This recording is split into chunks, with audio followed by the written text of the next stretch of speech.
What's up guys, Chad here. Dimensius is dead, and here's the video. So, on this boss, I didn't have that many pulls to figure it out, I feel. I got a lot of pulls to figure out phase 1 for me, and I learned that you'll probably need to prog this fight very differently based on which cooldowns you have on your side, which co-healer you have. And if you play Oracle, this video is probably not very helpful for you. I'm going to be playing voidweaver because I think it's better. So, yeah, basically what I figured out was that before you leave the start, you need to do 2 or 3 atonements. They'll last long enough. And then you just I had a PI on a guy that uses his CDs as he lands, so I managed to leverage that to get a full ramp for the first Devour. So that's the name of the game at the start, and then after that, I formatted my phase 1 so that I hit where my co-healer didn't have too much gas. And I will show you how that looks. Yeah, basically this fight has a cadence. It's always pretty much the same, but how, the timing of it is sometimes a little bit different. It's always knockback, going into the spread damage, going into the soak spawning. These are the events that you need to survive. Some of them are harder than others, and then also we have the Devour, the second Devour. There's a lot of ways to attack this. We had so many CDs and so many players that wanted to hit that, so I put their cooldowns there and I hit it with nothing. I instead ramped for the knockback after, going into the spread, and we'll see me play that as well. So lots of approaches are there for sure. For phase 2, I play both of them the same, and I'll show you how. So let's go into it. Says break time here, but we're actually gonna cancel the break time, and we're gonna go into a pull timer in a second. Here we go. So you'll see me hopefully send my first atonements here, and hopefully I'm not forgetting about it. I think the night we killed this boss, it was a little goofy for sure. No, I'm doing it. All right. And then we fly. I'm a little late though. Some people flew early usually. Yeah, you see me ramp here. I tried to ramp on one side with single target atonements, and on the other side, with the non-single target atonements. But as we progressed, people started moving into the middle more and more, and when they did, it became far easier to just send rads on whoever. But initially, it was because people were split in groups. So sending both rads on one group assured that I didn't miss atonements. Here, you see I'll Mind Blast as I land, send one rad, move to my position, which is in the corner, almost. And I want to Mind Blast early here because I needed my gas back up relatively early after this for the dot from the ads and from the Dimensius himself, basically. So you'll just see me send the rad here and do a little bit of healing. This is after my co-healer's gas. Usually we were a little bit lower here, but we got really good at killing ads, and the healing got solved very well. So, again, figure out where you need your gas for sure. We go into another knockback. This time the spread damage is going to happen a little bit quicker. And I had to run quite far here. You probably will get rescued. I think most priests get rescued here. If you time that Mind Blast well, you can get one last Wheel and Woe Mind Blast into the spread hit there. Here I go into an uppies. And the reason for this is just to cycle it. I want it back on the second platform. We get the gravity here. I don't do any of the orbs, so I can get any of these, which is fine, but I think it's more common for healers to do them, so that's also something that you need to prep. Dealing with healing while you're moving, obviously. And I can see me ramping here for the knockback. Name of the game is a late Mind Blast, because then I can overlap the Entropic Rift in my Void Blast with the spread damage here, and you'll see that happen. I get the Wheel and Woe, and then I crank hard into the damage here. Cool. Because I use Mind Blast quite late, it's not up quite as damage comes out here, but it's completely fine. We take down a little bit, but then we push ourselves back up. So this fight has such a kind of tight cadence that Mind Blast gets pressed very much kind of off cooldown mostly. We're approaching our push time here, which should be roughly 2:30, so I'm just sending my last ramp, and then we're going to be flying.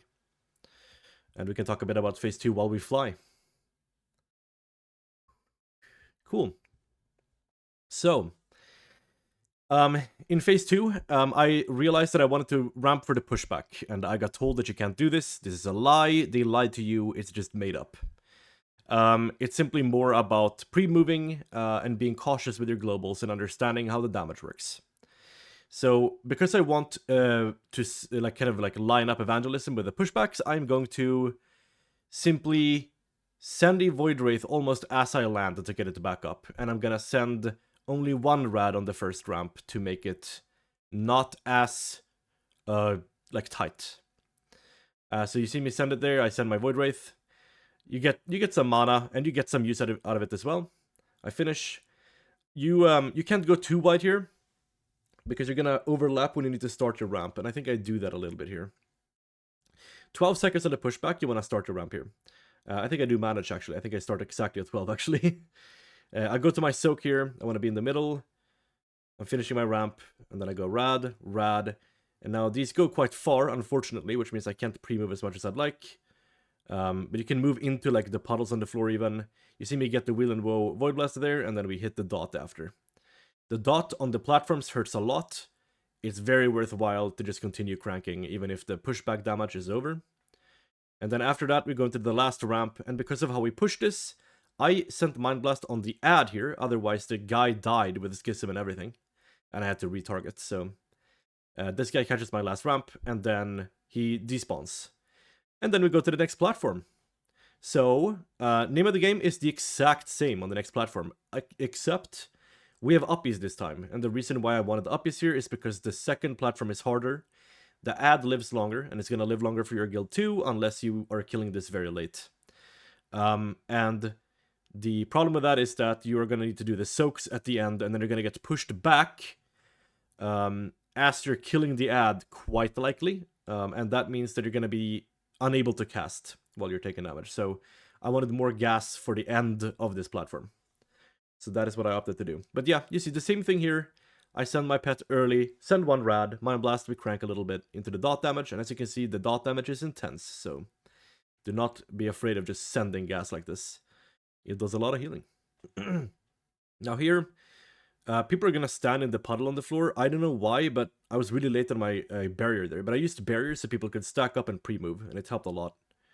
I get rescued there. I think you don't need it, but it's extremely difficult to pull off without it. Pushback, you see here, you can pre-move a lot, and you can pretty much cast the full pushback. Another thing as well to keep in mind, that you need to just make sure that you jump over the big slow puddle if you don't get a rescue there, so that you skip a lot of the slow. Worked well for me when I had no rescue. So here you can see I send my uppies. I mostly just sent it to get the atonements out, and then I'm cranking the ad. And we actually have a lot of damage here, so I kind of like get excited there, and I stop attacking, I think, for a little bit. But yeah, we get pushed down here. I think I ended up sending a paint step or something. No, I didn't send anything. But yeah, like basically when you're falling, you're still taking damage. People still have the dot from soaking. Just be careful. And we're going to go into phase 3. I didn't get almost any practice on this. We straight up, I mean, we killed it in like 7 phase 3 pulls or something. There's a lot to cook in phase 3 still. I had an idea, it fell apart. So name of the game here. 2 rads can be sent on the stars, but then your evanch on the Devour or the Soaks is gonna have like, well, the Devour will just have 1 rad, so you'll have to pick here. I sent 2 rads here, and then I sent 2 on the Soaks, and I didn't ramp for the Devour. If you want to ramp for the Devour with Evangelism, then you can send 1 ramp here. You have PI and you have Lust, so it's probably very possible. Probably very easy even. Yeah, so in this phase, there's a lot of running. Don't be afraid to penance yourself, even inside a ramp, just to like get far and get safe. Don't maximize your HPS here, just make sure you're alive. So here we go, Devour is coming, and you see me ramping late. It's because I'm hitting the soaks after. This was a mistake, I think. We had a lot of gas in those soaks towards the end of prog. So here I finish, send the last rad, and then I move fast. Get in the middle soak here, because that's the healer one, and we have Link, we have my gas, we are super healthy, we just do not need that much gas, that's my bad.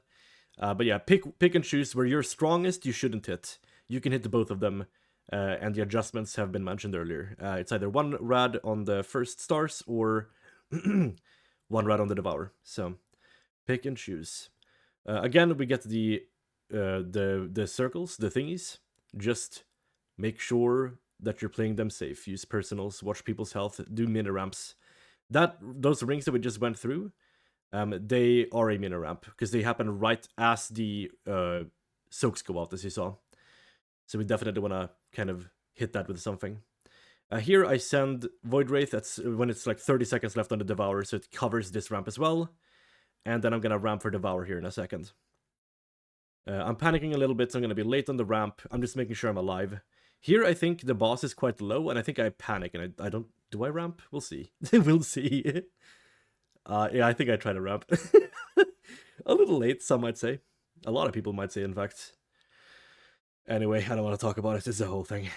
So, yeah, having a good ramp for that would probably help. So that's my bad. And I'm gonna die in a second here.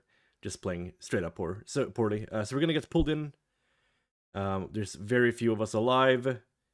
And I'm gonna get pulled through a black hole here, I believe. I just walk poorly. Again, just watch your movement in this fight. Don't do shit like this. And the boss is gonna die while I'm on the floor. But, again, that Devour, that's like another Void Wraith double rad ramp. You wanna send gas into it.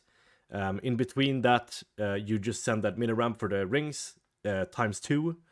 And then after that, you have rings again, and that's another mini ramp. At that point, the boss will die. We had a very late kill, so you should not see past that Devour, ideally. This was just kind of like a very long pull. If you're killing this now, you probably have a way shorter kill. But yeah, so I think all in all, the fight is quite... It's a lot easier than Salad King. Salad Bar? Yeah, there we go. Salad King? Anyway, it's a lot easier than Salad King. And...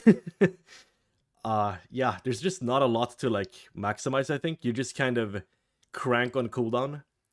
It's not a boss that is as strict, I think, as Salad Bar. I think it has a lot more flexibility. Knowing where your homies are sending gas can change how you play all of Phase 1. Without losing much, I will say. You can be super flexible, which is awesome. Phase 2, you can't be quite as flexible, I think. But you can certainly be flexible with your uppies. If there's spots where you feel like that could be used a little bit better, like at the start of like a platform. And also, in Phase 1, there is the thing of, like, you can hit the second Devour, but again, obviously that's quite difficult. You would be hitting that with uppies in that case, and you would ramp on your own team. And then you would take the gateway after you mind blasted, and then you would uppies as you land, and then crank. You would, if you played voidweaver, you would interrupt that uppies, obviously, to make use of your void blasts after you get 8 stacks of Wheel and Woe. So that's also an option. There's a couple of things you can do. There's a couple of things you can improve on. But yeah, I didn't have that many pulls on this boss. I didn't have many pulls in Phase 3 at all. I think I'm gonna find out many tricks on this boss as I go into it with my second guild. So watch out for a second live commentary video as well if you're interested in this boss. And as always, please feel free to comment. I don't really, obviously, make proper full guides, so questions are very welcome. I can't really cover everything in kind of a shorter video, so... But yeah, good luck on Dimensius, guys, and stay strong, Discers. Good night.